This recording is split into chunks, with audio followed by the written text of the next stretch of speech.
बच्चों, जैसा कि आप जानते हो कि जैक का मॉडल प्रश्न पत्र रिलीज हो चुका है, तो आज गणित विषय के विषयनिष्ठ प्रश्न जो आपका सब्जेक्टिव पेपर है उसमें आप देखोगे कि जो पहला क्वेश्चन है उसमें 2 मार्क्स के 7 प्रश्न पूछे गए हैं और आपको उनमें से किन्हीं 5 का हल करना है। तो उसका पहला प्रश्न जो आपके प्रश्न पत्र में दिया गया है, यदि HCF 657,306 मतलब कि 2 संख्या है 657 और 306, इन दोनों का HCF 9 दिया है, तो LCM आपको ज्ञात करना है।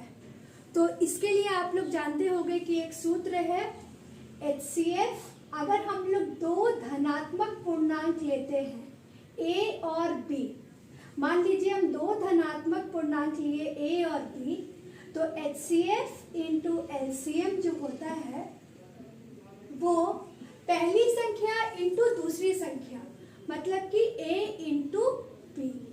HCF into LCM is equal to A into B। तो HCF के स्थान पे हम लोग 9 मान बैठा देंगे, 9, क्योंकि आपका HCF दिया हुआ है 9 और LCM आपको ज्ञात करना है, इसलिए उसको आप एज इट इज रहने देना। LCM को as it is, HCF into LCM is equal to 657 into 306। अब यहाँ पे 9 मल्टीप्लाई में है तो समीकरण के दूसरी तरफ जाएगा तो डिवाइड हो जाएगा। 657 इंटू 306 डिवाइडेड बाय 9, 9 से भाग देंगे तो उत्तर आएगा 22338। और ये हल करने में भी आप ये देख सकते हो, 9 का पहाड़ा में 9 का टेबल में 9 3s are 27, 4s are 36, तो 657 को जब 34 से मल्टीप्लाई करोगे तो ये उत्तर आएगा। दूसरा प्रश्न, वह द्विघात बहुपद ज्ञात कीजिए जिसके शून्यकों का योग तथा गुणनफल क्रमशः 4 और 1 है। तो यहाँ पर आपको ध्यान देना है कि आपको बहुपद के शून्यकों का योग दे दिया है। तो हम मानते हैं कि एक बहुपद है जिसके शून्यक अल्फा और बीटा है। तो जब आपको शून्यक दिया रहेगा और शून्यकों का योग, यहाँ पे शून्यकों के योग का मान 4 और शून्यकों के गुणनफल का मान 1 दिया गया है, तो यह द्विघात बहुपद हम इस सूत्र से ज्ञात कर सकते हैं, x² minus alpha plus beta into x plus alpha beta, या आप इसको ऐसे भी याद रख सकते हैं, x² माइनस योग इंटू x प्लस गुणनफल। इसको रट लो क्योंकि ये हमेशा आता है, x² माइनस योग इंटू x। तो योग जो है उसका चिन्ह को आपको बदलना है, उसको माइनस साइन के साथ लेना है, प्लस गुणनफल। तो इसको आप इस सूत्र में प्रयोग करके हम लोग देख रहे हैं, x² योग के स्थान पे हम लोग 4 जो वैल्यू है उसको पुट करेंगे, x² minus 4 into x plus गुणनफल, गुणनफल 1 दिया हुआ है तो 1 लिखेंगे। और इस तरीके से हमें एक द्विघात बहुपद ज्ञात हो गया है जिसका योग 4 है और जिसका गुणनफल 1 है। अब हम प्रश्न संख्या 3 की ओर चलते हैं। प्रश्न संख्या 3 में बताया गया है कि एक त्रिभुज ABC में यदि कोण B समकोण है, तो हमें एक ऐसा त्रिभुज का रचना करना है जिसका कोण B पे 90 डिग्री का कोण बना हुआ हो। तो आपको त्रिभुज का जब आप नाम दीजिएगा तो इस तरीके से देना है कि B पे समकोण 90 डिग्री का कोण आना चाहिए तथा AB बराबर BC। तो इससे आपको समझना है कि AB जो भुजा है वो BC भुजा के बराबर है। तो आप शुरू में ही इतना बना के रख लीजिए। तो सिद्ध कीजिए कि AC² इक्वल टू 2AB²। जहाँ भी एक समकोण का कॉन्सेप्ट आता है वहाँ तुरंत पाइथागोरस प्रमेय आपके दिमाग में आना चाहिए। तो पाइथागोरस प्रमेय से हम यह जान पाते हैं कि कर्ण का स्क्वायर, तो कर्ण यहाँ पे क्या है AC, कर्ण का स्क्वायर बराबर लंब का स्क्वायर प्लस आधार का स्क्वायर। तो यहाँ पर लंब AB है और आधार BC है, तो AB square plus BC square. Pythagoras प्रमेय द्वारा हम ये समझ गए कि AC square AB square plus BC square के बराबर है, परंतु प्रश्न में दिया गया है कि AB BC के बराबर है। इसका मतलब है कि BC के स्थान पर हम AB का प्रयोग कर सकते हैं, क्योंकि यह प्रश्न में ऑलरेडी मेंशन्ड है। तो AC square is equal to AB square plus AB square. सिर्फ BC के स्थान पे AB को लिख देना है और इस तरीके से सिद्ध हो गया कि AC स्क्वायर 2AB स्क्वायर के बराबर है। हमारा प्रश्न का हल हो चुका है।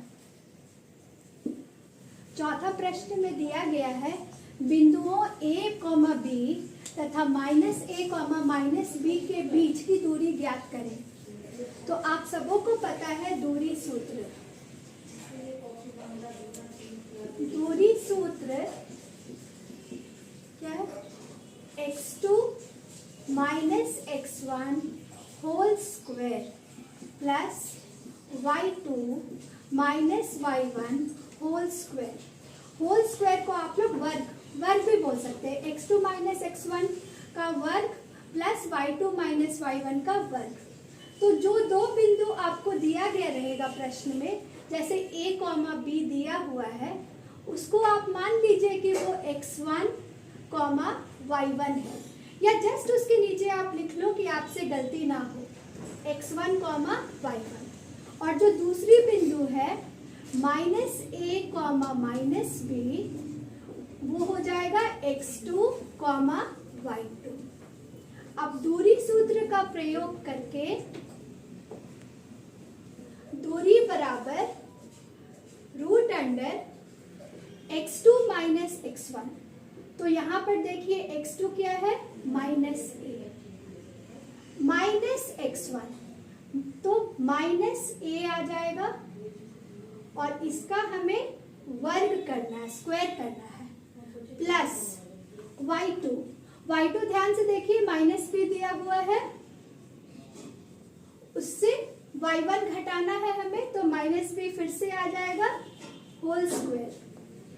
तो -2a का स्क्वायर हो जाएगा, -a देगा -2a, -b देगा -2b का स्क्वायर, -2 इंटू -2 देगा +4a स्क्वायर, और यहाँ पे आ जाएगा 4b स्क्वायर।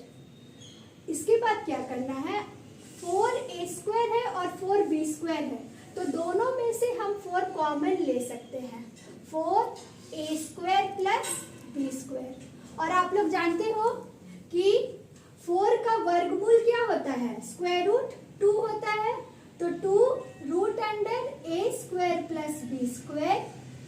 दूरी है पॉइंट, ये दो बिंदुओं के बीच की दूरी 2 times √a square plus b square होगा। आपको आगे बनाने नहीं आएगा तो आप यहाँ पे भी अपना उत्तर, यहीं पे आपका लास्ट स्टेप हो सकता है, फिर भी आपको मार्क्स मिलेगी पूरा। प्रश्न संख्या 5 में मान निकालने के लिए कहा गया है 2 tan square 45 plus sin square 30 minus cos square 60 का। तो आपको ये जो ट्रिग्नोमेट्रिक टेबल है उसको आपको याद करके जाना है और सिर्फ मान बैठाना है। tan 45 आप लोग सब जानते हो कि 1 होता है, तो tan 45 के स्थान पे 1 मान बैठाएंगे, और tan 45 का स्क्वायर है, मतलब वर्ग किया गया है, तो 2 इंटू 1 स्क्वायर। sin 30 का मान हाफ होता है, तो हाफ का स्क्वायर करना है या वर्ग करना, इंग्लिश में स्क्वायर बोलेंगे, हिंदी में वर्ग करना। cos 60 का मान भी हाफ होता है, तो हाफ का स्क्वायर। तो जब इसको हल करेंगे तो 1 स्क्वायर 1 इंटू 1 देगा, इसीलिए इसका मान 2 हो जाएगा। और अगर आप ध्यान से देखोगे तो प्लस हाफ का स्क्वायर है, माइनस हाफ का स्क्वायर है, तो आपको मन तो आप आगे इसको प्रोसीड करके करो। हाफ का स्क्वायर 1/4 माइनस हाफ का स्क्वायर 1/4 और ये दोनों आपस में कट जाता है, ठीक है। और नहीं तो आप यहीं पे कैंसिल कर सकते हो, क्योंकि अगर आप हाफ स्क्वायर ऐड कर रहे हो और हाफ स्क्वायर सब्ट्रैक्ट कर रहे हो तो बेसिकली आप 0 ऐड कर रहे हो, ठीक है। तो ये आप पे निर्भर करता है, या आप एक स्टेप आगे बना के कैंसिल करो, लेकिन कैंसिल करना है क्योंकि हाफ का स्क्वायर से हाफ का स्क्वायर सब्ट्रैक्ट हो रहा है। तो इस प्रश्न का उत्तर हुआ 2। सिद्ध करें कि बाह्य बिंदु से वृत्त पर खींची गई स्पर्श रेखाओं की लंबाई बराबर होती है। तो सबसे पहले हमें एक वृत्त की रचना करनी है, ठीक है। और वृत्त का केंद्र होगा, उसे हम O मान लेंगे, और उसके बाह्य बिंदु से, बाह्य मतलब बाहर, तो बाहर एक बिंदु ले लेंगे P, और बाह्य बिंदु से हम 2 स्पर्श रेखाओं की रचना करेंगे। और हमें सिद्ध करना है कि ये दोनों स्पर्श रेखाओं की लंबाई मतलब कि PA PB के बराबर है। तो इसके लिए पहले हम लोग को जो रचना करना है, हम लोग को एक त्रिज्या O से स्पर्श रेखा PA पे खींचना है। और आप लोग को पता है कि जो त्रिज्या है वह स्पर्श रेखा पर लंब होती है। ये चीज एकदम याद रखना, त्रिज्या जो होती है वो स्पर्श रेखा पर 90 डिग्री का कोण बनाता है। ठीक उसी प्रकार यहाँ पर भी बी पे जो स्पर्श रेखा खींची जा बी स्पर्श रेखा पे जो त्रिज्या खींचेंगे हम लोग वो लंब होगा। और हम ये केंद्र से बाह्य बिंदु P वो वाला रेखा उसको भी जोड़ देते हैं। तो हमें सिद्ध करना है कि PA PB के बराबर है। तो इसके लिए सबसे पहले हम दो त्रिभुज है, अगर तुम ध्यान से देखो तो POA एक त्रिभुज है और POB दूसरा त्रिभुज है। यदि हम ये दोनों त्रिभुज को सर्वांगसम सिद्ध कर देंगे तो CPCTC से PA PB के बराबर हो जाएगा।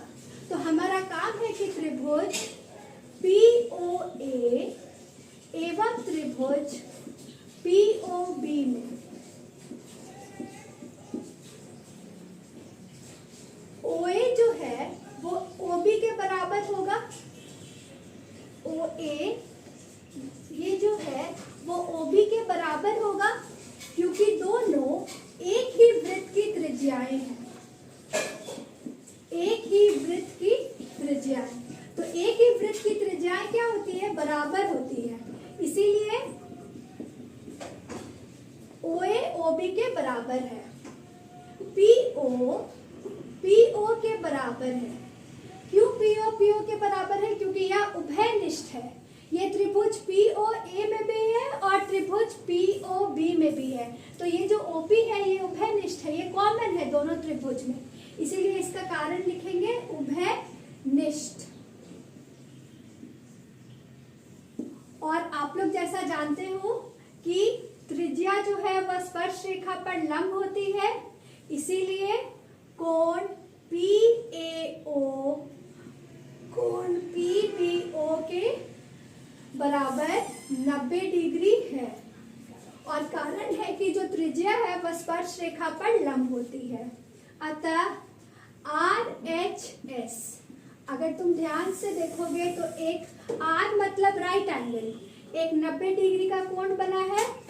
हाइपोटेन्यूज मतलब कर्ण, OP कर्ण को हमने लिया है, और एक साइड क्या है? OA बराबर OB। तो RHS सर्वांग समता नियम से त्रिभुज POA त्रिभुज POB के बराबर है, सर्वांगसम है। और इसलिए हम कह सकते हैं कि PA PB के बराबर है CPCT द्वारा। हेंस हम लोग इसको प्रूफ कर दिए, सिद्ध कर दिए, ठीक है। 2 मार्क्स का आखिरी प्रश्न, 20 बल्बों के एक समूह में 4 बल्ब खराब है। तो जैसे आप इसको रीड करोगे ना 4 बल्ब खराब है, आप ध्यान रखना कि 4 खराब है। इस समूह में से एक बल्ब यादृच्छया निकाला जाता है, इसकी क्या प्रायिकता है कि यह बल्ब खराब हो या बल्ब खराब नहीं हो। तो हम लोग ये चीज समझ रहे हैं कि कुल मिलाकर कितने बल्ब है हमारे पास, कुल बल्बों की संख्या 20 है।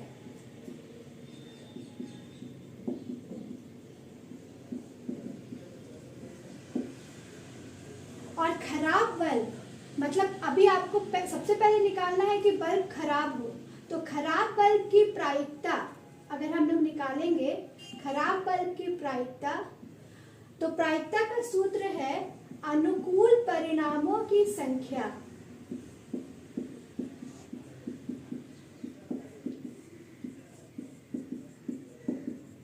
बटा कुल परिणामों की संख्या।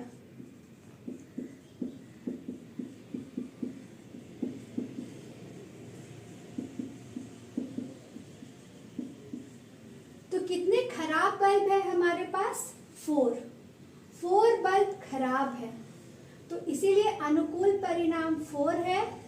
और कुल हमारे पास 20 बल्ब है, जैसा कि आप यहाँ देख सकते हो।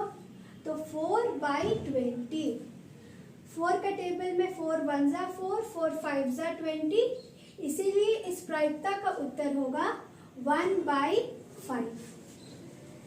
ए पार्ट का हल हमने कर दिया। अब बी पार्ट, यह बल्ब खराब नहीं हो, तो इसमें आप दो तरीके से हम लोग बना सकते हैं। पहला है हम लोग सोच सकते हैं कि बल्ब अच्छा हो, उसको हम PA कर दे रहे, अच्छा बल्ब होने की प्रायिकता। तो अगर 20 में से 4 बल्ब खराब है, मतलब 16 बल्ब अच्छे कंडीशन में है, और कुल परिणामों की संख्या कुल बल्ब 20 है। 16/20 का हल करिए, 4 4 जा 16, 4 5 जा 20, इसका उत्तर आ जाएगा 4/5।